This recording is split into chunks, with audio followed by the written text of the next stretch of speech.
திண்டுக்கல் மாவட்டம் நிலக்கோட்டை அடுத்த நடுப்பட்டியைச் சேர்ந்த ஆண்டார் என்பவர் படுகொலை செய்யப்பட்ட சம்பவம் நிலக்கோட்டை பகுதியில் பெரும் சோகத்தை ஏற்படுத்தியது. படூர கொலை செய்த கொலையாளிகளை கைது செய்ய விடுதலை சிறுத்தை கட்சி நிர்வாகிகள் நிலக்கோட்டை டிஎஸ்பி அலுவலகத்தில் புகார் மனு கொடுத்தனர். விடுதலை சிறுத்தை கட்சியின் மாநில மாவட்ட ஒன்றிய பொறுப்பாளர்கள் நடுப்பட்டி கிராமத்திற்கு சென்று பாதிக்கப்பட்ட மக்களுக்கு ஆறுதல் கூறிவிட்டு வந்தனர். நிலக்கோட்டை தாலுகா கரையான்பட்டி நடுப்பட்டியில் நேற்று முன்தினம் ஆண்டான் என்பவரை படுகொலை செய்திருக்கிறார்கள். குறிப்பாக கழுத்திலையும் நெஞ்சு பகுதியிலையும் வகுத்திலையும் கையிலையும் வெட்டப்பட்டிருக்கிறார்கள். 1 மணி அளவில் பார்க்கும்போது இரத்த வெள்ளத்தில் இறந்திருக்கிறார்.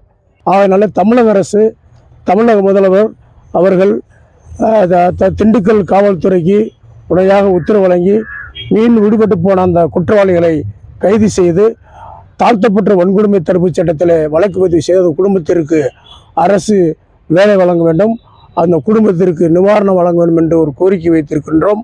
இப்பொழுது காவல்துறை பாடியை வாங்குங்கள் என்று கேட்டுக்கொண்டிருக்கிறார்கள். நாங்கள் பாடியை வாங்க மாட்டோம் என்று வலியுறுத்தியிருக்கிறோம். குற்றவாளிகளை கைது செய்யப்பட வேண்டும், அந்த பாதிக்கப்பட்ட குடும்பங்களுக்கு நிதி வழங்க வேண்டும், அரசு வேலை வேண்டும் என்று கோரிக்கை வைத்திருக்கின்றோம்.